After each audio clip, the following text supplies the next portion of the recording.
Alors donc, je suis maître de conférence, professeur agrégé d'histoire à Sciences Po Paris. Comme beaucoup de Sciences Po, on a des carrières un peu particulières, puisque j'ai servi à 2 reprises pour le ministère des Affaires étrangères français, dans un pays qui a changé à la fois de nom et de nature, puisque de 1985, à l'époque où je faisais mon service militaire, mais ensuite je suis resté à la fois comme lecteur d'abord, puis ensuite comme attaché d'ambassade, en Union soviétique, qui était devenue entre-temps la Russie en 1991. Donc je suis resté dans ce pays à un moment capital de son histoire, entre 85 et 94. Puis après 94, j'ai été recruté par Alain Lancelot, qui était directeur de Sciences Po. J'ai fait l'essentiel de ma carrière, à la fois dans vos affaires internationales, et c'est comme cela que j'ai pris mes premiers contacts avec IFE, je crois en 97, 98, je crois. Nous avions la même préoccupation de travailler notamment avec des étudiants nord-américains. J'ai exercé plusieurs activités, comme toujours à Sciences Po, on fait plusieurs choses, nous sommes un peu des couteaux suisses, à la fois des responsabilités au sein de ce qu'on appelle aujourd'hui le master, des responsabilités pédagogiques, des responsabilités dans les centres de recherche, centre d'histoire de Sciences Po, des responsabilités à l'école doctorale de Sciences Po. J'ai eu la possibilité de repartir. Entre-temps, j'ai également travaillé pour quelques établissements nord-américains, notamment grâce à IFE, qui a été pour moi aussi un lien, un trait d'union avec l'Amérique du Nord, avec les États-Unis. Et puis, il y a maintenant bientôt 5 ans, je suis reparti pour travailler pour le ministère des Affaires étrangères dans notre ambassade à Moscou. Et j'ai eu l'occasion, donc 25 ans plus tard, un quart de siècle, de retourner dans ce pays qui évidemment avait profondément changé. Je suis revenu maintenant il y a 1 an et demi en France.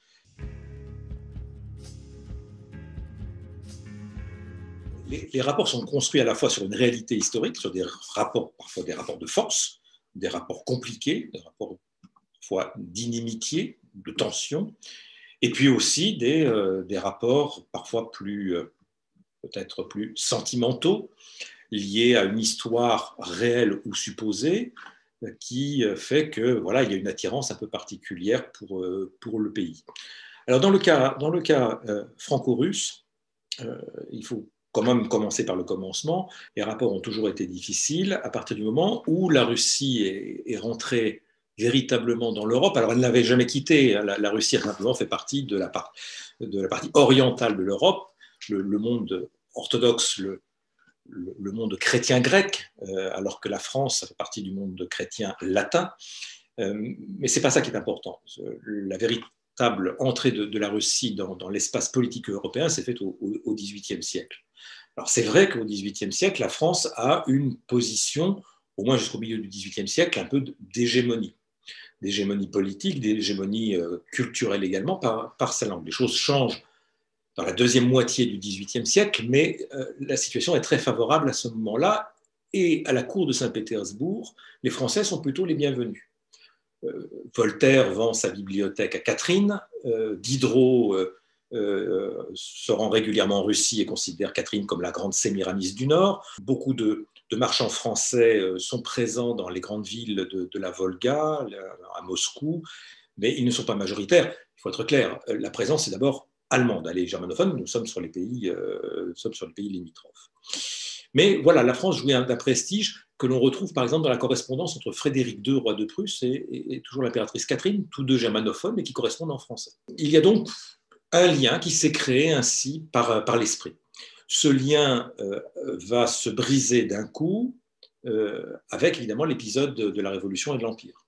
Je passe sur la période révolutionnaire rapidement, encore que les armées russes et les armées françaises vont s'affronter de façon un peu originale sur les monts des Alpes. Une armée russe viendra pratiquement jusqu'en Suisse. Mais c'est surtout 1812. 1812 où l'armée conduite par Napoléon, la Grande Armée, traverse une partie de la Russie occidentale jusqu'à Moscou. C'est l'incendie de Moscou en septembre 1812, après la bataille de Borodino, qui est une des plus sanglantes batailles de l'histoire du XIXe siècle. Et c'est la retraite que l'on connaît avec la fameuse Bérésina que l'on traverse dans des conditions assez épouvantables. La conséquence, c'est 1 an et demi plus tard, l'empereur Alexandre, qui est à Paris et qui va faire la paix européenne. Donc la Russie est quand même un ennemi. C'est un ennemi que l'on combat, c'est un ennemi que l'on combat avec respect. C'est certain qu'il faut lire Balzac, ce qu'il écrit sur la bataille d'Eylau, par exemple, hein, dans le colonel Chabert.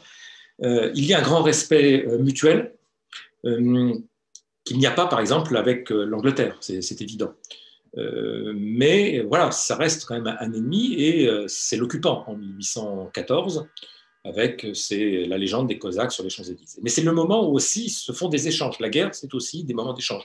Des Français de la Grande Armée vont rester en Russie et les Russes qui sont présents dans la zone d'occupation qui leur est accordée repartiront en Russie avec certaines idées, ma foi, d'émancipation, de liberté. Donc voilà, on a quand même des rapports qui sont toujours des rapports très conflictuels, mais avec un mutuel respect. La Russie, au XIXe siècle, n'est pas appréciée en France. Pourquoi? Parce que le sentiment romantique et national français a le cœur qui penche pour la Pologne. Et pendant très longtemps, on en voudra beaucoup aux Russes d'avoir opprimé la malheureuse Pologne, c'est-à-dire essentiellement le Grand-Duché de Varsovie. Et cela va rester pratiquement jusqu'à la fin du XIXe siècle. On aura même droit à une guerre. La France et la Russie vont se refaire la guerre avec les Anglais et les Turcs dans la petite histoire, lors de la guerre de Crimée. Il nous reste d'ailleurs à Paris une petite trace, qui est le pont de l'Alma, avec le zouave de Crimée, donc qui sert de mesure de la montée de la Seine. Les choses changent à la fin du XIXe siècle, parce que la France est totalement isolée, sur le plan diplomatique, sur le plan militaire. Il nous faut un allié contre la Nouvelle-Allemagne. Et le nouvel allié disponible à l'époque, parce qu'il a besoin d'argent aussi, parce que c'est la révolution industrielle, et c'est cette époque un peu extraordinaire, un peu bénie, de l'alliance franco-russe, où les Français vont véritablement tomber amoureux de la Russie. On traduit énormément à l'époque de romans russes. On va découvrir véritablement la culture russe. Après les romans viendra la musique, le ballet, et il y aura les saisons russes que l'on connaît au Théâtre des Champs-Élysées. De cela, il reste encore, comme toujours, un pont à Paris. C'est le pont Alexandre III, qui sera inauguré d'ailleurs par son fils, l'empereur Nicolas II. Tout cela va venir se fracasser évidemment avec la guerre de 14. La Russie, enfin, ce qu'il en reste, est devenue la capitale désormais de la Révolution mondiale. Et vous avez une partie de l'opinion française, en particulier celle qui s'oriente vers le communisme, vers la révolution, qui va avoir pour Moscou les yeux de Chimène jusque finalement dans les années 1960. L'histoire continue. 91, fin de l'Union soviétique. L'URSS disparaît sans provoquer de véritables cataclysmes. Il n'y a pas une guerre civile monstrueuse telle qu'on a pu le connaître dans les Balkans. Donc c'est un phénomène assez pacifique. Il n'en reste pas moins que la situation de ces pays va être véritablement catastrophique, avec une véritable ruine de l'économie, ruine des habitants, une hyperinflation. Même l'Allemagne de 1920, contrairement à la légende, n'a pas connu l'inflation que va connaître la Russie, qui va se déferler sur ce pays à partir de 1989-90. Et là, c'est un peu le rendez-vous manqué. Les Russes, qui ont toujours une sympathie, notamment pour la France et l'Europe de manière générale, ne répondront pas à l'appel, ni de Gorbatchev, celui-là proposera l'idée d'une maison commune, ni évidemment dans les années 2000, où la Russie commence à retrouver des couleurs économiques, mais là, il y a une défiance qui s'est installée, une défiance d'ailleurs un peu irrationnelle, que l'on constate encore aujourd'hui, sur des points qui n'ont plus rien d'idéologique, mais que l'on retrouve un peu dans une sorte de remue-ménage d'idées reçues, de stéréotypes. On parle du tsar Poutine, par exemple, dans la presse totalement absurde, qui n'a rien ni d'historique ni de politique.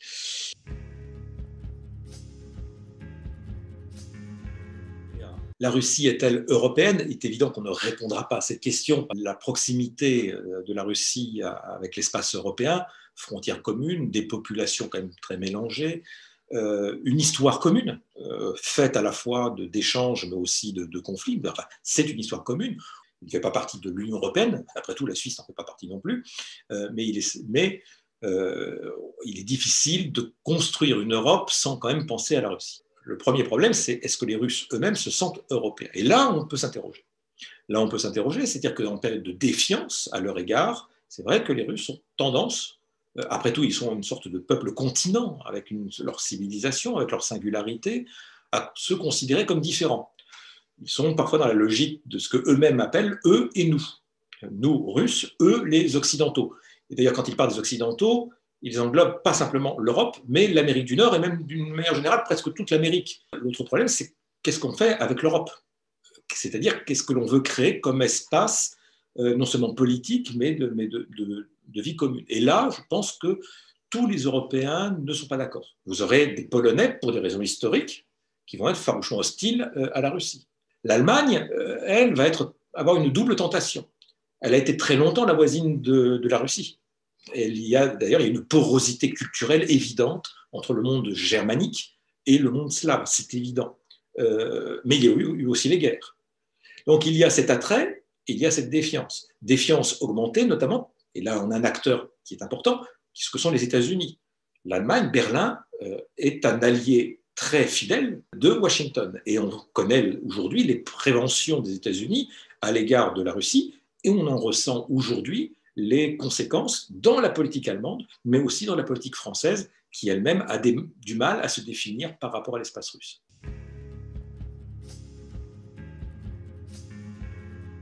Elle n'est pas bonne. On va dire les choses simplement. Nous sommes dans une période de tension. Le point de référence, c'est le voyage général de Gaulle en URSS en 1966, où à un moment donné, il y a eu une relation extrêmement privilégiée entre Paris et Moscou. Mais c'était du temps soviétique.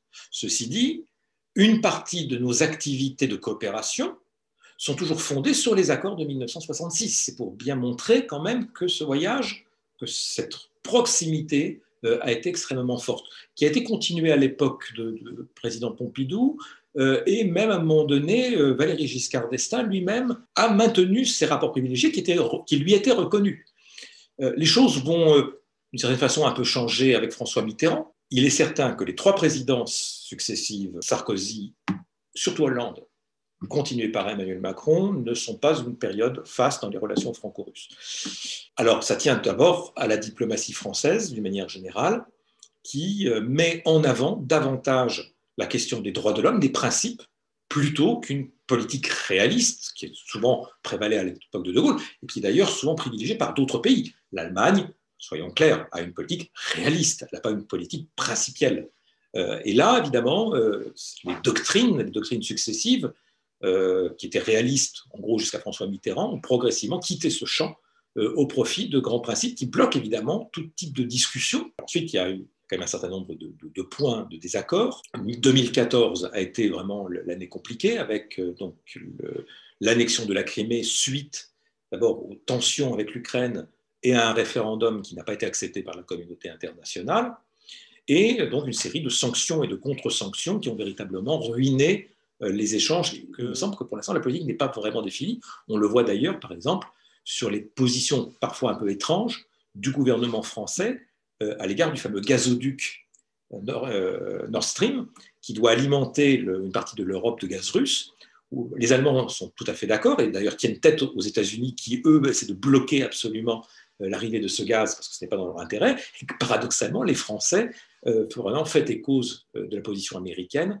et rejetant le gaz russe, malgré l'engagement de grandes compagnies françaises dans ce projet. On privilégie le principe à l'économie, ce qui est parfois un peu étrange. Et puis, il y a des éléments à la fois justifiés, mais qui, normalement, ne devraient pas atterrir dans la sphère publique, les fameuses ingérences électroniques, informatiques, dans la manipulation d'élections. Le problème, c'est qu'en face, l'image d'une France un peu à part, devenant un interlocuteur un peu privilégié, aujourd'hui n'est plus perçue comme telle, et le brouillage fait que la France, désormais, commence à disparaître de l'écran radar à la fois sentimental et géopolitique de la Russie.